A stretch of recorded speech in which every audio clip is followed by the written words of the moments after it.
Hello guys, हाजिर हूँ Anupama serial की आज की कहानी को लेकर। तो दोस्तों, आज की कहानी ट्विस्ट एंड टर्न से भरी हुई है, तो देखते रहिए मेरे साथ। आज की कहानी दिखाया जाता है कि टीटू अंश को लेकर आता है और कहता है कि तेरी शिकायतें बढ़ रही है, तूने मिहिर को क्यों पीटा, तू मारपीट में सबसे आगे हो रहा है और पढ़ाई में सबसे पीछे हो रहा है। तेरी टीचर मुझे डेली कंप्लेंट फोन करती है कि तू पढ़ता नहीं है और तेरा फोकस बिल्कुल खत्म हो चुका है।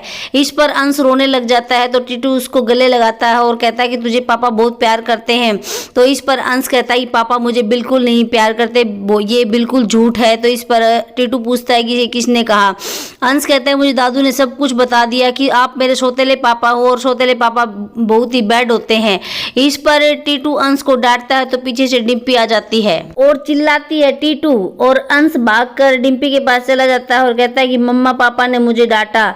तो इस पर टीटू कहता है कि अंश इधर आओ। तो डिम्पी कहती है कि ऐसे कोई बच्चे को डांटता है, 6 साल का छोटा बच्चा है ये। और फिर अंश को कहती है कि रो मत बेबी, मैं हूँ तेरे पास, मम्मा है तेरी, जाओ तुम अपने रूम में जाओ। डिम्पी कहती है खुद का बेटा नहीं है तभी तो ये हाल है, अगर खुद का बच्चा हो जाएगा तब तो मेरे बेटे का जीना ही हराम कर दोगे। टीटू कहता है कि क्या बोल रही हो, तुम्हें समझ में भी आता है क्या, तेरा मेरा सगा सुतेला लगा रखा है, उसके स्कूल से डेली कंप्लेंट आ रही है और उसको हम नहीं समझाएंगे तो कौन समझाएगा। एज ए पेरेंट हम ही समझाएंगे ना उसे, और हम नहीं डांटेंगे तो कौन डांटेगा। डिम्पी कहती कि हाँ पेरेंट्स डांटते हैं लेकिन तुम अंश को कुछ नहीं कहोगे, कोई भी अंश को कुछ नहीं कहता, इवन की पापा भी कुछ नहीं कहते तो तुम भी नहीं, डोंट यू डेयर। टीटू कहता है कि डिम्पी तुम मुझसे इस टोन में बात ना करो। तो डिम्पी कहती है कि तुम्हें मेरी टोन से भी प्रॉब्लम है। तो टीटू कहता है कि हाँ प्रॉब्लम मुझे नहीं, पापा को प्रॉब्लम है। कहता है कि दिन रात पापा लगे रहते तुम्हें और अंश को मेरे खिलाफ भड़काने में, अगर मुझे पता होता ना तुम शादी के बाद इतना बदल जाओगी तो मैं तुमसे शादी, और ये कहकर रुक जाता है। तो डिम्पी कहती क्या तुम मुझसे शादी नहीं करते, तुम्हें मुझसे शादी करके अफसोस हो रहा है। और ये सब बातें सुन रही होती है नंदिता और अनुपमा। अनुपमा कहती है फिर से झगड़ा। नंदिता कहती है ये डिम्पी और टीटू को समझ में नहीं आता कि इनके झगड़े की आवाज यहाँ तक आती हैं। अनुपमा कहती है मुझे समझ नहीं आता डिम्पी को हो क्या गया है, अचानक से इतना क्यों बदल गई वो। अनुपमा कहती है कि तपीस कितना अच्छा लड़का है, इसके आसपास कितनी लड़कियां थी, फिर भी इसने डिम्पी को चुना शादी करने के लिए। 6 साल तक डिम्पी का इंतजार किया और तो और डिम्पी के लिए, अंश के लिए वो घर जमाई तक बनने के लिए तैयार हो गया। कौन करता है आज के जमाने में इतना सब, और अंश से भी बहुत प्यार करता है, ऐसे प्यार करता है जैसे उसका अपना बच्चा है, लेकिन इस डिम्पी को समझ ही नहीं आता। नंदिता कहती है कि डिम्पी उन लड़कियों में से है जो कुछ ना मिले तो किस्मत को दोष देती है और जब कुछ सब कुछ मिल जाए तो उसको संभाल ही नहीं पाती हैं। अनुपमा कहती है बराबर है, या तो किस्मत किसी को दूसरा मौका देती नहीं है या किस्मत मौका देती है तो हम उस मौके को गवा देते हैं। अनु कहती है कि वो वनराज सा, प्यार के यमराज सा बने हुए हैं। अरे जब बेटी की शादी कर ही दी, बहू को बेटी बनाकर, उसका घर बसने दीजिए ना, ये सब उनका किया धरा है, वो नहीं चाहते कि डिम्पी का घर बसे और तपीस इस घर में रहे।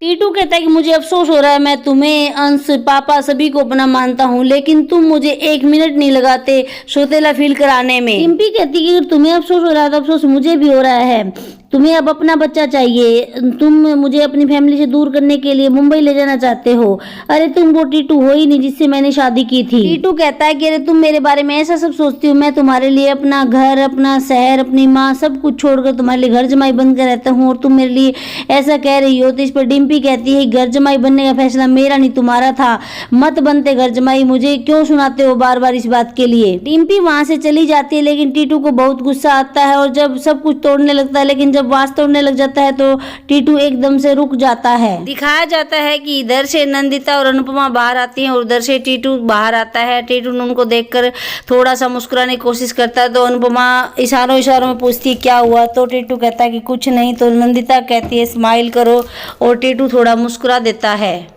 बाला इंदिरा जी का नाम अपने हाथ पर लिख रहा होता है और रो रहा होता है। इधर से अनुज आकर पूछता है कि आप रो क्यों रहे हो। बाला कहता है कि इंदिरा जी मैं खुश हूँ कि वो अपने परिवार में जा रही है, उनका लड़का उनको लेने आ रहा है, लेकिन मैं बहुत दुखी भी हूँ क्योंकि वो मुझसे दूर जा रही है। कहता है खुद पे गुस्सा भी बहुत आ रहा है, क्यों नहीं मैं उनको अपने दिल की बात कह पाया, क्यों नहीं बोल पाया कि मैं उनसे बहुत प्यार करता हूँ। अनुज कहता है कह दीजिए, अपने दिल की बात कह दीजिए, कई बार जरा सी देर भी ना पूरी जिंदगी रुकना पड़ता है। अनुज कहता है कि मैं अनु से बहुत प्यार करता था लेकिन थोड़ी सी देर हो गई मुझे इजहार करने में, उसको कहने में, और उस थोड़ी सी देर का मुझे 26 साल की सजा मिली, मुझे 26 साल लगे अपना प्यार पाने में। अनुज कहता है कि मुझे प्यार आज भी है उससे, बहुत प्यार करता हूँ उससे, लेकिन उससे नफरत करना चाहता हूँ लेकिन कर नहीं पाता हूँ, उसे बुलाना चाहता हूँ लेकिन भूल नहीं पाता हूँ। तो कहता है कि प्यार कह दीजिए, प्यार बहुत अच्छी चीज़ है प्यार। और फिर याद करता है अपने 26 साल पहले के इंतजार को, और इधर अनुपमा ये सब बातें सुन सुनकर खुश भी हो रही होती है और थोड़ा सा रो रही भी होती है। बाला कहता है कि करेक्ट, एकदम करेक्ट बोला, और कहता है एक बात बताओ, तुमको क्या रोक रहा है, तुम क्यों ये प्यार का रास्ता छोड़कर नफरत के रास्ते पर चल पड़े। कहता है हसमुख भाई मेरे को बताया तुमका लव स्टोरी के बारे में, और इससे सुंदर लव स्टोरी तो दुनिया में कोई हो ही नहीं सकता। तुम लोग का लव स्टोरी तो हैप्पीली आफ्टर एवर होनी चाहिए, ये दुख आंसू भरी तो बिल्कुल भी नहीं। कहता है अनु से तुम बहुत प्यार करते हो और फिर किस्मत तुमको बार बार मिलाता, फिर भी तुम दोनों के बीच में दूरियां क्यों।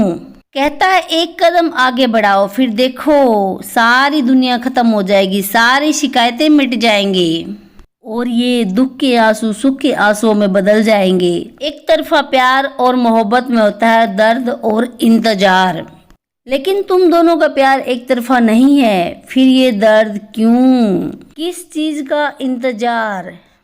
कहता है सोचना बेटा, और वहां से चला जाता है। अनुपमा पीछे से ये सब देख रही होती है तो बाला अनुपमा को निगाहों में थोड़ी तसल्ली देकर वहां से चला जाता है। इधर अनुज भी अनु को देखता है, उसकी तरफ बढ़ता है, बीच में पर्दा होता है, हटाना भी चाहता है और सोचता है नहीं भी हटे, और बड़ी मुश्किल से पर्दा हटाकर अनु के पास जाता है। अनुज अनुपमा के पास आ ही जाता है पर्दा हटाकर, और अनुपमा से कहने लगता है कि तुमने मुझे कहा था कि आध्या है, तो अब तो मुझे भी विश्वास होने लगा कि वो है। मैंने सोच लिया है कि वो है, मुझे विश्वास है वो है, तो क्या तुम मेरी आध्या को ढूंढोगी, क्या तुम हमारी बेटी को ढूंढोगी। अनुज रिक्वेस्ट करता है प्लीज ढूंढ लाओगी प्लीज, तो इस पर अनुपमा कहती है कि हाँ मैं ढूंढ कर लाऊंगी, अपनी आध्या को, अपनी छोटी को मैं जरूर ढूंढ कर लाऊंगी, चाहे कुछ भी हो जाए मैं ढूंढ कर लाऊंगी। और कहती है कि हमारी बेटी को हम दोनों मिलकर ढूंढेंगे ना तो बहुत जल्दी मिल जाएगी। अनुपमा कहती है कि जब वो बचपन में छुपम छुपाई खेलती थी और हम अलग अलग करके उसको ढूंढते थे बहुत टाइम लग जाता था, लेकिन जब हम मिलकर उसे ढूंढते थे तो चुटकियों में ढूंढ लेते थे, चुटकी में मिल जाती थी हमारी चूहिया। अनुज कहता है लेकिन एक प्रॉब्लम है, अब वो हमारी चूहिया नहीं है, अब वो छोटी नहीं रही, अब वो बड़ी होगी, वो बिग गर्ल है, वो चूहिया नहीं है। इस पर अनुपमा हंस देती है। अनुपमा कहती है फिर तो बड़ी हो गई तो और भी आसान है कपड़िया जी, है ना कपड़िया जी। फिर अनुज कहता है कि हम उसे ढूंढ लेंगे, हम उसे ढूंढ तो लेंगे ना। तो अनुपमा कहती पक्का ढूंढ लेंगे, और फिर अपनी उंगली बढ़ाती पिंकी प्रॉमिस के लिए। तो अनुज को पहले वाली बात याद आती जब वो पिंकी प्रॉमिस करते थे किसी भी काम के लिए, और अनुज उसके साथ पिंकी प्रॉमिस करता है। दोनों हाथ मिलाते हैं, गाना बजने लगता है और दोनों खुश हो जाते हैं। फिर दिखाया जाता है कि इंदिरा वापस जा रही है, उसका बेटा उसको लेने आया है, और इंदिरा कहती है कि विदाई किसी पर की भी हो, कहीं पर भी हो, लेकिन आंसू रुकने का नाम ही नहीं लेते। उस परिवार में जाने का सुख होता है और इस परिवार से बिछड़ने का दुख होता है।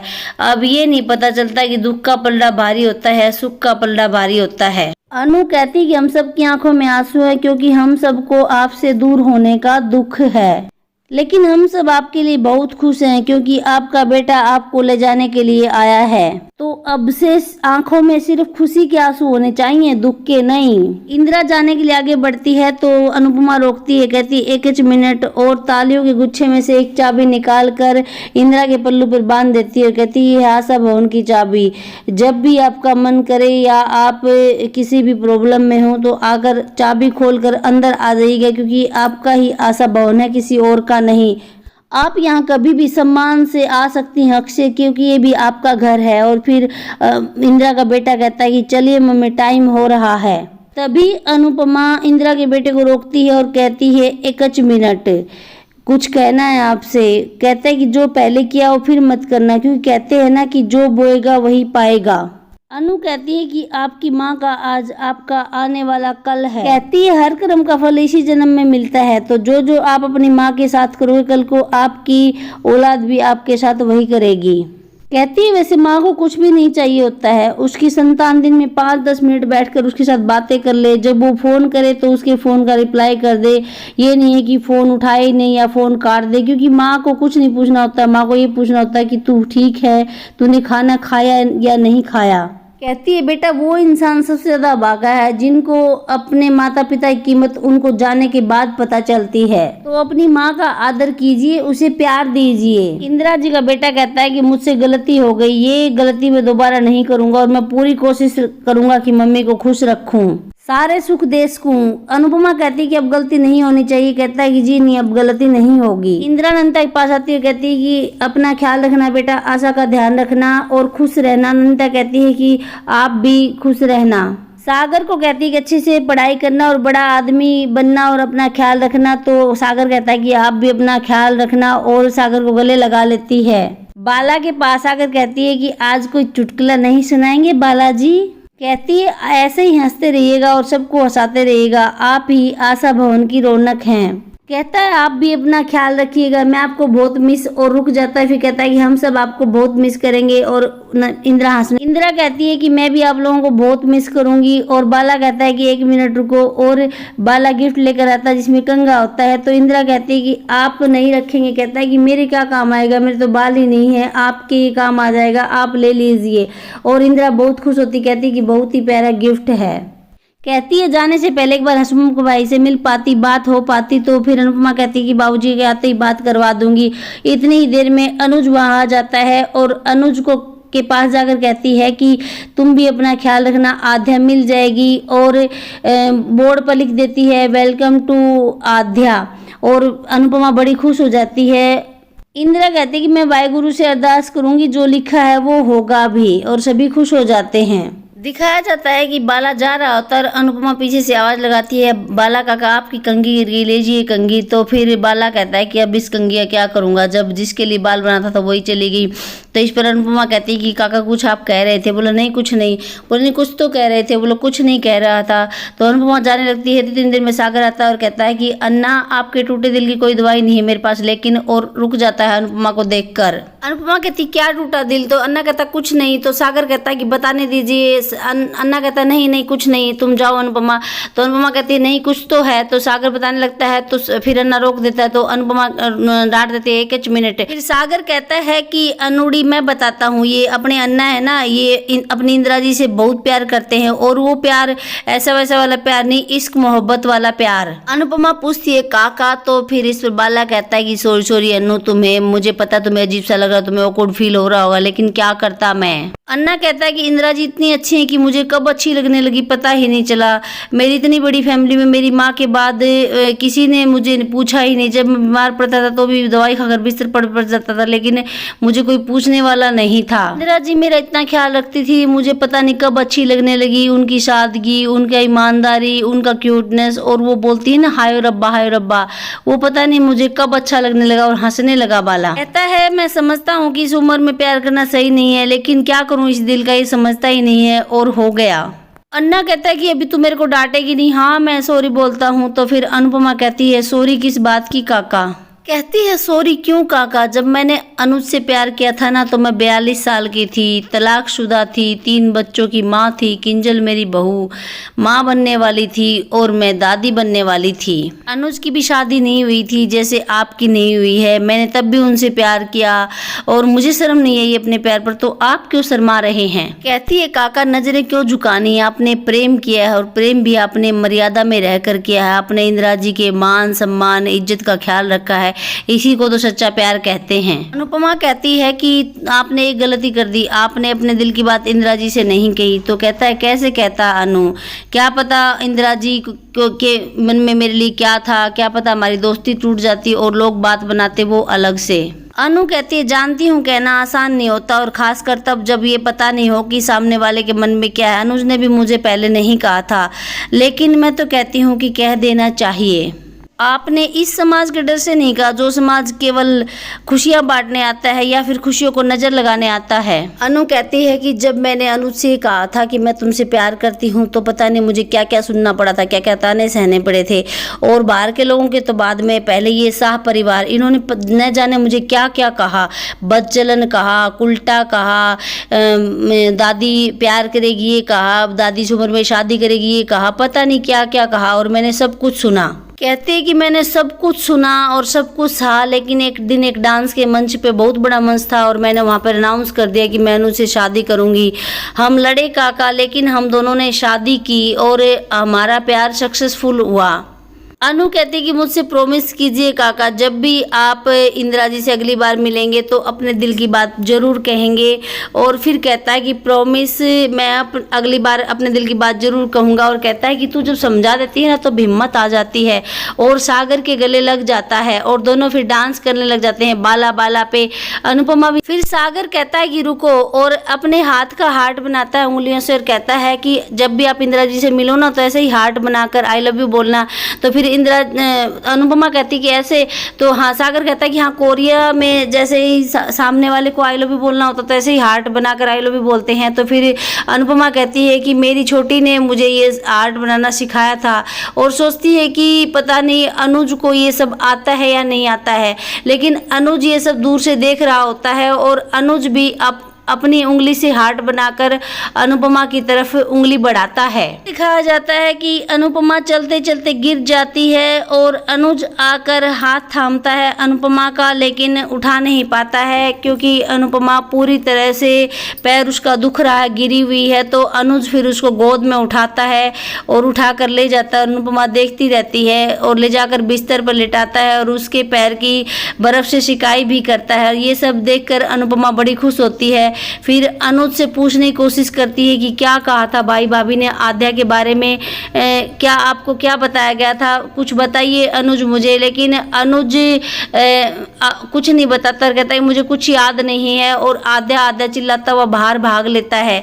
उधर दिखाया जाता है कि अनुज को आद्या एक ट्रांसफार्मर के पास खड़ी दिखाई देती है, वो जहाँ पर करंट छूटा हुआ है, और अनुज उसकी तरफ भागता है। तो देखते हैं दोस्तों, अनुपमा अनुज को उस करंट से बचा पाती है या नहीं, या फिर झटका लगता है, अनुज ठीक होता है या अनुज की होती है मौत, ये तो आने वाला वक्त ही बताएगा। तो इसी तरह डेली के सीरियल को देखने के लिए मेरे चैनल को सब्सक्राइब कीजिए। आपका ये सीरियल मिस ना हो जाए इसलिए चैनल को सब्सक्राइब कीजिए, वीडियो को लाइक और शेयर कीजिए। स्वस्थ रहिए, मस्त रहिए, मिलते हैं नेक्स्ट वीडियो में, तब तक के लिए बाय बाय।